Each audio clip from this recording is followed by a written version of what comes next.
तो बेटा मोहन, आज का दिन तो बहुत ही अच्छा था।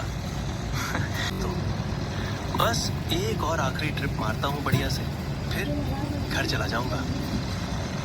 मोहन के ऐसे कहते ही उसके रिक्शा की हेडलाइट्स रात के गहरे घने अंधेरे को चीरते हुए सड़क के किनारे खड़ी एक लड़की पर पड़ती है। घुटनों तक छाए कोहरे और सन्नाटे के बीच वो बिल्कुल अकेली बिना हिले डुले खड़ी थी। मोहन के दिल में अजीब सी घबराहट हुई, पर तुरंत उसके पास अपनी रिक्शा रुकी और खिड़की से झांकते हुए पूछा, जी मैडम, कहाँ जाना है? भैया, सुमित अपार्टमेंट चलोगे? ये कहाँ है मैडम? आपको रास्ता पता है तो चलिए, छोड़ देता हूँ। हाँ हाँ, मैं बताती हूँ, आप चलिए। जैसे ही वो औरत रिक्शा में बैठी, मोहन ने रिक्शा आगे बढ़ा दी। ये उसकी आखिरी सवारी थी। चारों तरफ ऐसा सन्नाटा पसर गया था कि रिक्शा के इंजन की आवाज भी किसी खौफनाक चीख जैसी लग रही थी। तभी अचानक पीछे से एक सुई की चुभन जैसी तीखी आवाज आई। भैया, यहाँ से लेफ्ट ले लो। मोहन ने जैसे ही लेफ्ट की ओर देखा, हेडलाइट की रोशनी में सामने का खौफनाक मंजर देखकर मोहन की सांसें गले में ही अटक गईं। रोंगटे खड़े कर देने वाला वो रास्ता देखते ही मोहन ने कांपते हुए कहा, ये तो आर्य कॉलोनी वाला रोड है मैडम। हाँ भैया, वहीं रहती हूँ मैं, यहीं से अंदर चलिए। अब तक मोहन की हालत बदतर हो चुकी थी। आर्य कॉलोनी की वो डरावनी कहानियां, कटी हुई गर्दन वाली औरत और अचानक गायब होने वाले साए उसके दिमाग में बिजली की तरह कौंधने लगे। उसके हाथ हैंडल पर कांप रहे थे और माथे से ठंडा पसीना बह रहा था। वो बुरी तरह हिचकिचाते हुए चिल्लाया, मैडम, आप यहीं उतर जाओ, मैं अंदर नहीं जा पाऊंगा। मुझे नहीं जाना वहाँ, मुझे घर जाना है। अरे भैया, ये आप कैसी बातें कर रहे हो?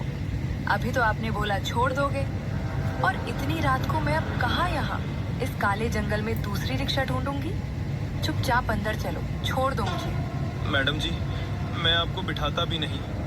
अगर मुझे जरा भी अंदाजा होता कि आप आर्य कॉलोनी में रहती हो, मुझे तो डर लग रहा है। क्या पता कौन सी बला मेरे पीछे पड़ जाए। मोहन की बात खत्म होते ही रिक्शे के अंदर का तापमान अचानक शून्य से भी नीचे गिर गया। मोहन ने डरते कांपते हुए जैसे ही ऊपर लगे रियर व्यू मिरर में देखा, उसके फेफड़ों से हवा गायब हो गई। वो लड़की आईने में सीधे मोहन की आंखों में देख रही थी। उसकी आंखें पूरी तरह से लाल हो चुकी थी और चेहरा गुस्से से विकृत हो गया था।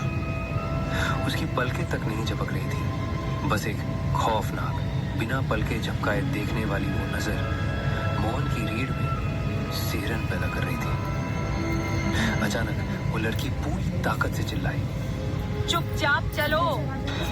उसकी चीख इतनी तेज थी कि रिक्शे का तिरपाल थरथरा उठा। मोहन बुरी तरह डर गया।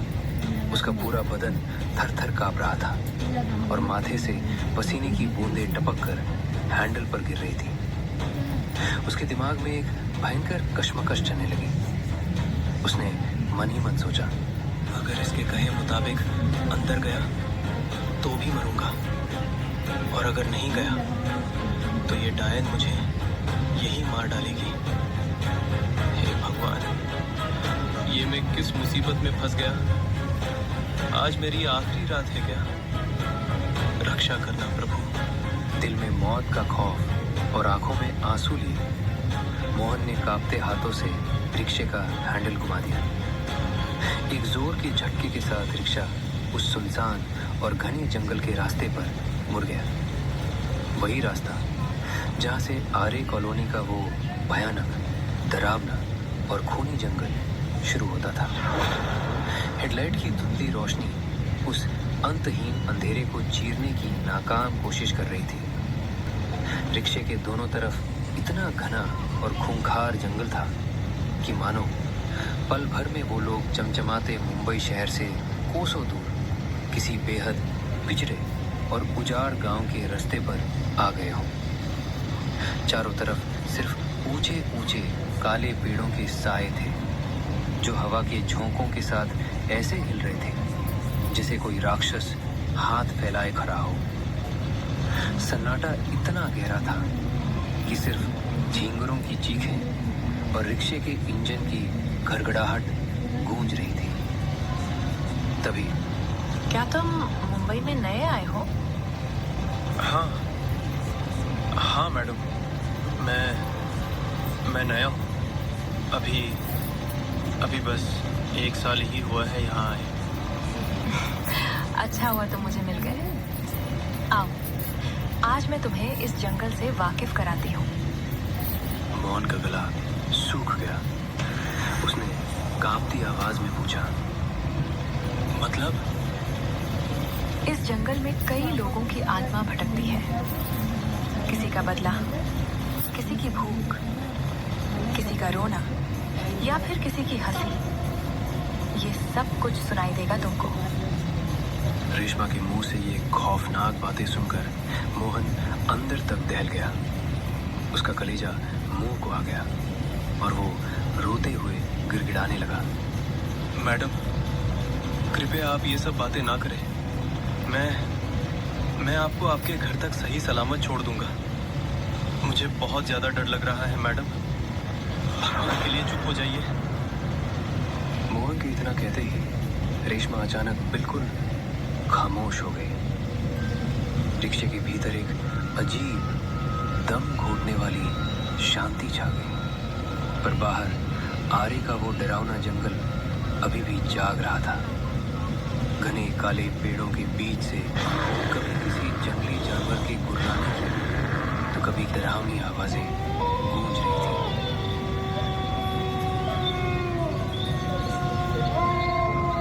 रास्ता एकदम सुनसान और गहरा काला था, जहां हेडलाइट की पीली रोशनी भी दम तोड़ रही थी।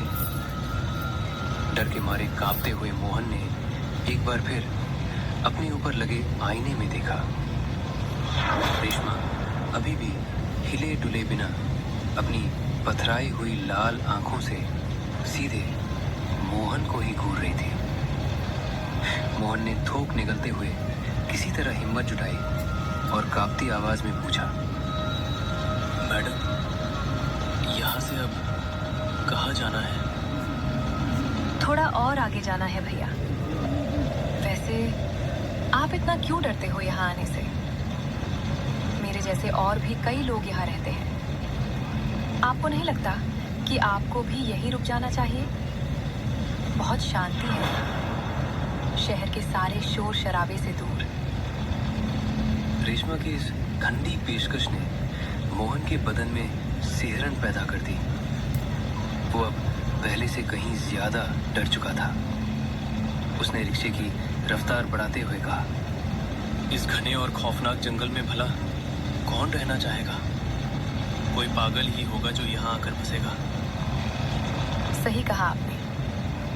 पिछली बार जब एक रिक्शे वाला यहाँ इतनी रात को आया था, तब इतना कहकर रेशमा कुछ पलों के लिए बिल्कुल रुक जाती है। रिक्शे के अंदर सन्नाटा और गहरा हो जाता है। मोहन से अब रहा नहीं गया। उसने घबरा कर पूछा, क्या हुआ तब? कुछ नहीं। उसके बाद वो फिर कभी नहीं आया यहाँ पर। सब कहते हैं कि वो मुंबई छोड़कर अपने गांव चला गया, फिर कभी किसी को दिखा ही नहीं यहाँ। ऐसा क्या हुआ था उसके साथ? कहते हैं रात को इस रोड पर एक औरत की आत्मा भटकती है, जो अनजान लोगों से राह चलते मदद मांगती है। ऐसा लोग कहते हैं भैया। मैंने तो आज तक उसे नहीं देखा।